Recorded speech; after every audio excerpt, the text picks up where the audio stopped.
안녕하세요. 매일 새로운 사연을 전하는 읽어주는 사연 라디오입니다. 구독과 좋아요, 많은 공유 부탁드립니다. 오늘의 사연 시작하겠습니다. 안녕하세요. 저는 결혼한 지 2년 된 30대 초반의 여성입니다. 평생의 반려자로 믿었던 남편이 바람을 피웠습니다.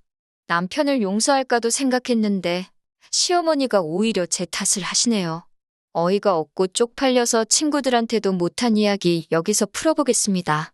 저와 남편은 대학교 캠퍼스 커플로 만났습니다. 남편이 적극적으로 다가와서 사귀게 되었어요. 졸업 후 저는 의료 관련 회사에 입사했고 남편은 저보다 1년 정도 늦게 취직을 했습니다. 그리고 서로 3년쯤 직장 생활을 한 후 우리 둘이 사업을 한번 해보자며 의류도매 사업을 시작하게 되었어요. 사업이 기대 이상으로 빨리 성장해서 이듬해에는 추가로 직원들도 채용해야 할 정도였습니다. 그 후 사업이 안정기에 접어들면서 남편은 저에게 청혼을 해왔고 저도 당연히 기쁜 마음으로 받아들였어요. 평생 이렇게 행복하게 살 줄 알았네요. 양가 부모님이 각자 먼 지방에 거주하고 계셨기 때문에 6년의 연애 기간 동안 따로 찾아뵌 적이 없었습니다. 그러다 본격적으로 결혼 이야기가 나오면서 만나게 되었죠. 남편에게는 작은 사업체를 운영하시는 시아버지와 전업주부이신 시어머니가 계셨고 2살 어린 여동생이 있었습니다. 처음 인사드리러 간 날 시아버지께서는 남편에게 어디서 참한 여자를 데려왔다며 제주도 좋다고 하셨습니다. 그러면서 저에게 모든 일은 여자가 하기 달렸다며 항상 행실을 바르게 하고 현명하게 행동하라는 덕담을 해주시더라고요. 여기까지는 정말 좋게 받아들였어요. 그런데 시어머니께서 쓸데없는 말을 덧붙이셨습니다. 세상이 아무리 뒤집어지고 엎어져도 남자가 벌어오는 돈으로 사는 한 남자가 하늘이고 여자가 땅이니 마음에 안 드는 일이 있어도 그러려니 하라고 하시더군요. 저는 속으로 당신도 딸이 있으면서 어떻게 저런 소리를 아무렇지 않게 하시나 싶었습니다. 제가 시어머니께 저도 돈 벌어요 하고 애교 있게 말씀드렸더니 네가 벌어봤자 얼마나 버냐고 그러시더라고요. 뭔가 잘못 알고 계신 것 같아서 남편이랑 저랑 같이 일한다고 말씀드렸어요.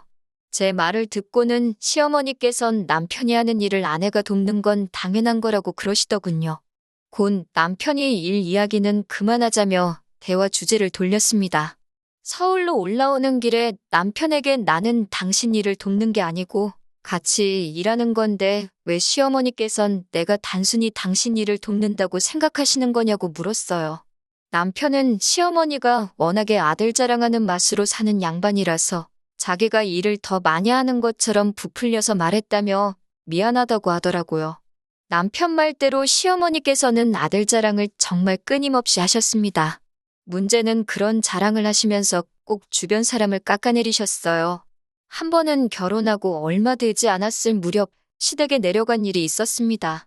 시어머니께서는 주말에 교회분들하고 식사를 하기로 하셨다며 서울에 올라가기 전에 저희더러 들려서 인사라도 한번 하고 가려고 하시더군요.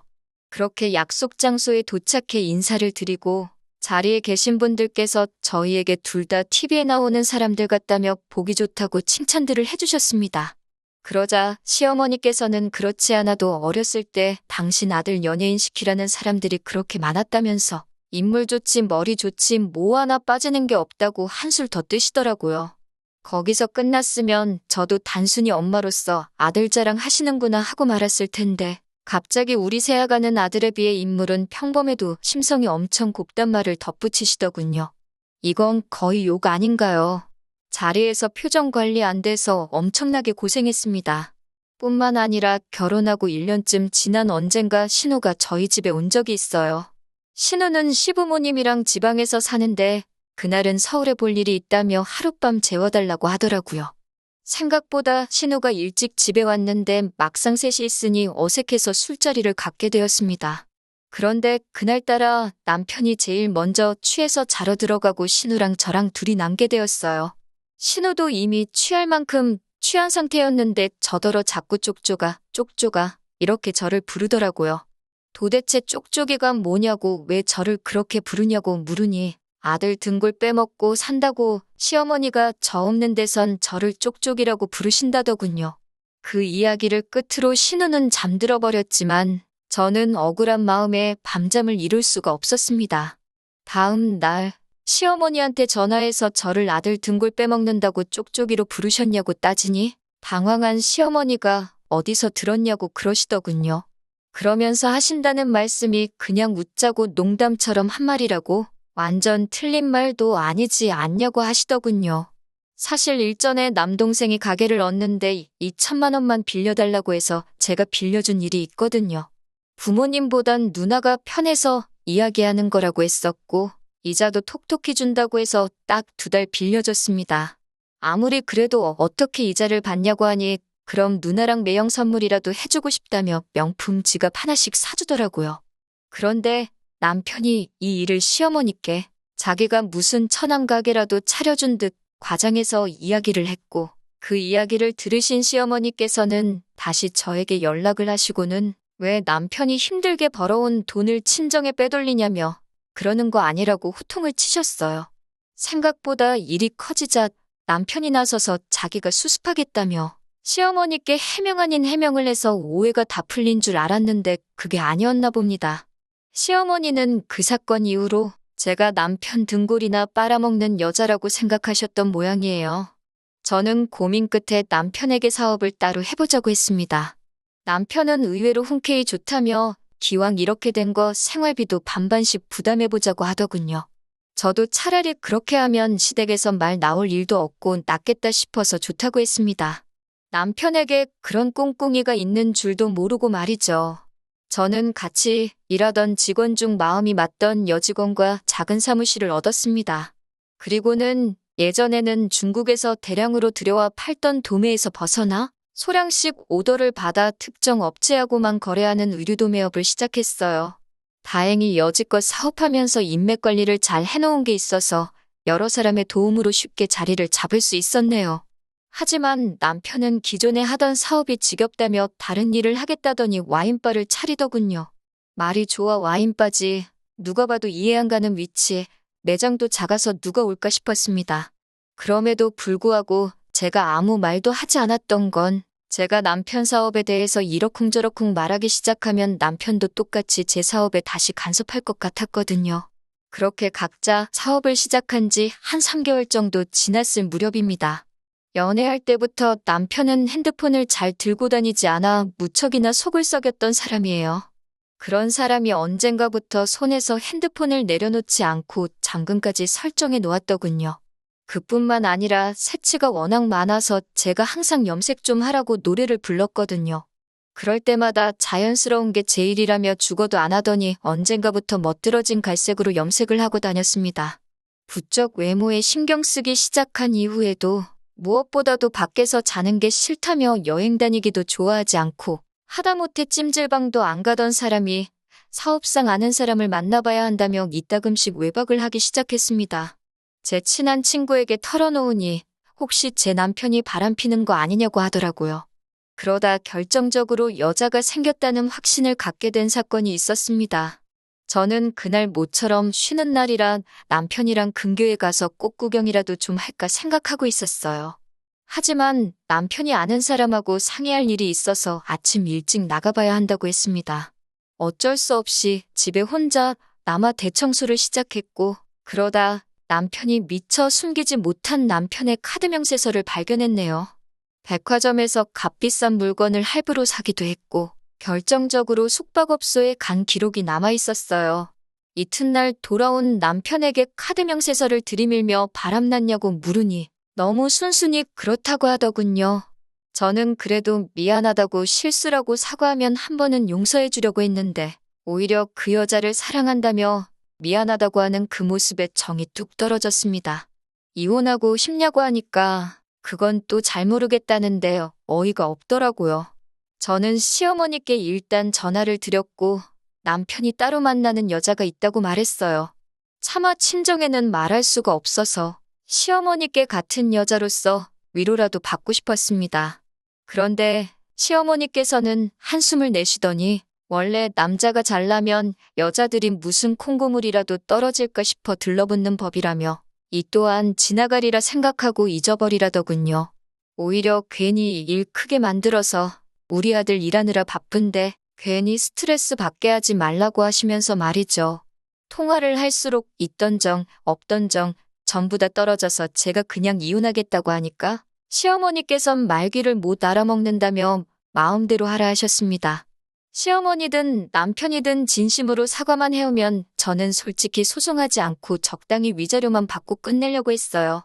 애시당초 같이 살고 있는 집은 친정어머니 명의로 되어 있었고 저희는 전세가 아닌 월세로 돈을 내고 있었기 때문에 아무리 남편이 물고 늘어져도 남편 몫은 하나도 없었거든요. 그런데 남편도 시어머니도 뻔뻔하게 행동을 하니 저도 악에 바치더라고요.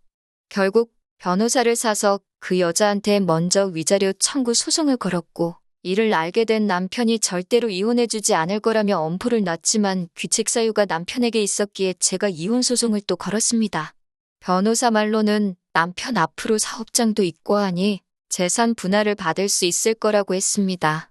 소송을 시작하고 2달쯤 지나가자 그제서야 남편은 자기가 불리한 상황임을 깨닫기라도 했는지 저에게 합의하자고 하더군요. 저도 하루라도 빨리 이 지긋지긋한 관계에서 벗어나고 싶었기 때문에 위자료 4천과 남편이 몰던 수입차를 제가 가져오는 조건으로 완전히 헤어지게 되었습니다. 저도 제 사연이 여기서 끝이면 참 좋겠습니다만 남편과 이혼하고 한 3달쯤 지났을 때입니다. 시어머니한테서 전화가 걸려왔어요. 시어머니께서는 다짜고짜 당신이 죽게 생겼다며 제발 한 번만 만나달라고 하시더군요. 친정 어머니께 털어놓으니 마지막이다 생각하고 얼굴 뵙고 잘 지내시라 인사라도 하고 오라고 하시더군요. 그리고 며칠 뒤 서울까지 올라오신 시어머니를 만나게 되었습니다. 반년 만에 처음 뵙는 거였는데 매우 수척해지셨더라고요. 건강하시냐 물으니 갑자기 닭똥 같은 눈물을 뚝뚝 흘리시면서 시아버지가 바람이 났다고 하십니다. 시아버지가 말수가 없으시긴 해도 그러실 분 같지는 않았는데 참 별일이다 싶더군요. 시어머니 말씀은 시아버지가 이혼하자고 하는데 자식이라고 있는 것들이 두 녀석 다 돈이 있는 시아버지한테 달라붙지 자기 편을 들어주는 이가 하나 없다면서 이를 어쩌면 좋겠냐고 저더러 자기를 도와달라 하시더군요.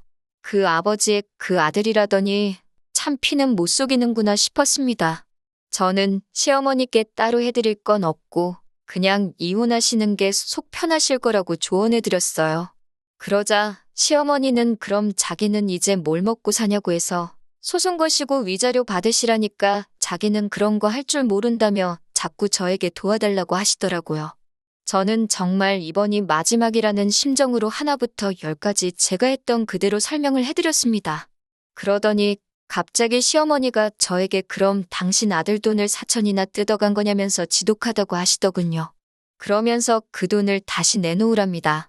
당신 아들이 준 돈이니 당신 돈이나 마찬가지라며 그 돈으로 변호사 비용을 내셔야겠답니다. 기가 차서 정말 실소가 나오더라고요.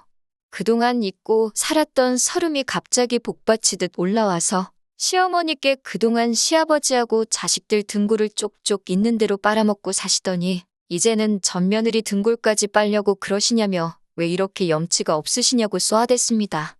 그러자 시어머니가 말 다 했냐고 화를 내면서 마시고 있던 냉수를 제 얼굴에 끼얹으시더군요. 저도 질세라 제 앞에 있는 주스를 시어머니 얼굴에 끼얹으면서 이제 엄연히 남남인데 막 하지 마시라 했습니다.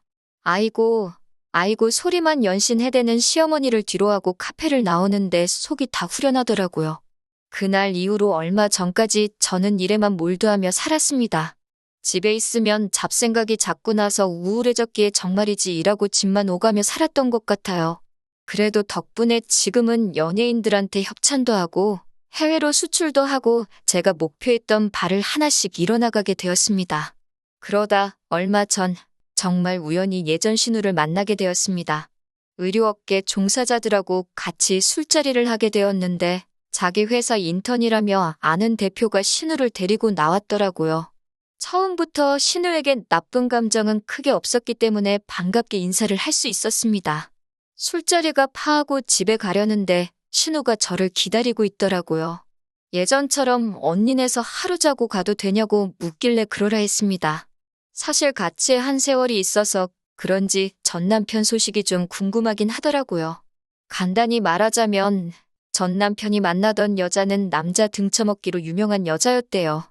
애초에 처음부터 남편의 돈을 목적으로 접근한 것이었고, 저랑 이혼하고 얼마 되지 않아 여자한테 돈 다 털리고, 그나마 가지고 있던 사업인 와인바도 망했답니다. 시아버지는 시어머니하고 별거에 들어가셨고, 오갈 곳 없어진 남편과 시어머니 둘이 같이 살고 있다네요.